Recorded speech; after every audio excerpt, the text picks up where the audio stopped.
اهلا بكم في فيديو جديد في قناتي اكلات ووصفات. برحب بكل المتابعين.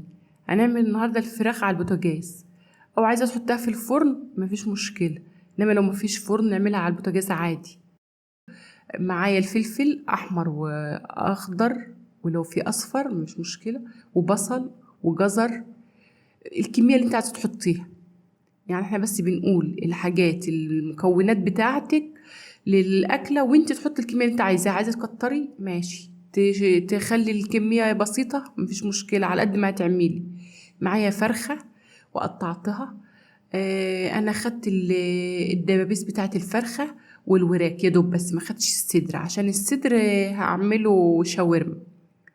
معايا مادة دهنية، زبدة على زيت. عندك سمنة مفيش مشكلة، تنفع عادي. احمر الفراخ الاول وبعد كده هنشوف هنعمل فيها ايه. ممكن تحطها طريقة كده، لا بتبقى ريحتها زفرة، يعني مهما تعملي فيها بتخلي الاكل مع المكونات بتاعتها اللي احنا حطيناها، البصل والحاجات دي بتبقى ريحتها زفرة، فانتي تديها صدمة الاول عشان تحوش الزفرة دي. طيب ممكن تحطها في الفرن، تنزل المادة الدهنية اللي فيها لوحدها من غير سمنة ومن غير زيت ولا أي حاجة خالص. ولع عليها الفرن بتاع البوتاجاز أو الفرن العادي، وسيبيها تنزل المادة الدهنية اللي فيها براحتها، بيبقى طعمها جميل. وبتحمر وبتبقى مقرمشة وحلو. خلاص خلصت التحمير ده. عايزة تحمري البصل في المادة الدهنية اللي عندك، سواء الزيت أو السمنة، لأن الزبدة بتسمر على طول بسرعة. فانتي لو عايزه تحمري البصل ده تحمريه وتحطي، والفلفل وياخد صدمه هو والبصل والجزر كله، تقلبيه مع بعضه يتشوح، وتحطيه مع الفراخ عليه. كل المكونات جبتها اهو. شوف الشكل الجميل، شكلها تحفه. الالوان، تناسق الالوان مع بعضها شكله جميل جدا. معايا الفلفل الاسود والملح وشويه بابريكا، واقلب كله بقى على بعضه، حطي كله على بعضه كده وقلبي براحتك خالص. هتلاقيه كله بقى دخل مع بعضه، الخضار مع الفراخ مع ده مع ده.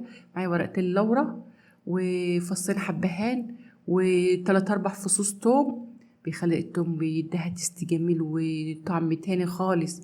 ومعايا عود قرفة، الله على القرفة بتخلي ريحتها جميلة، الفراخ بالذات بتضيع هي وورق اللورة والحبهان بيضيع زفرة الفراخ. انا الطماطم اللي كانت معايا حطيتها كده ببعضها سليم، بس انا جايبه طماطم صغيره خالص وحطها الواحده ببعضها كده. هي هتحمر لما الطماطم دي هتستوي، ومن البابريكا هتبقى الفراخ حمرا كأن انت عامله لها صلصه.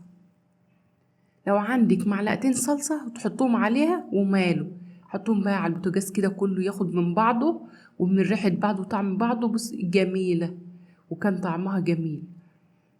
خلاص هغطيها واسيبها تستوي براحتها خالص. عايزه تزوديها حاجه بسيطه يعني ميه بسيطه ماشي، شويه ميه بسيطه على ما تستوي.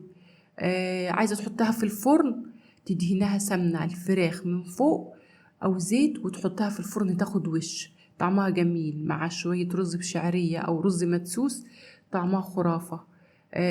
وكان ده فيديو النهارده، وده غدانا النهارده، واشوفكم فيديو جديد.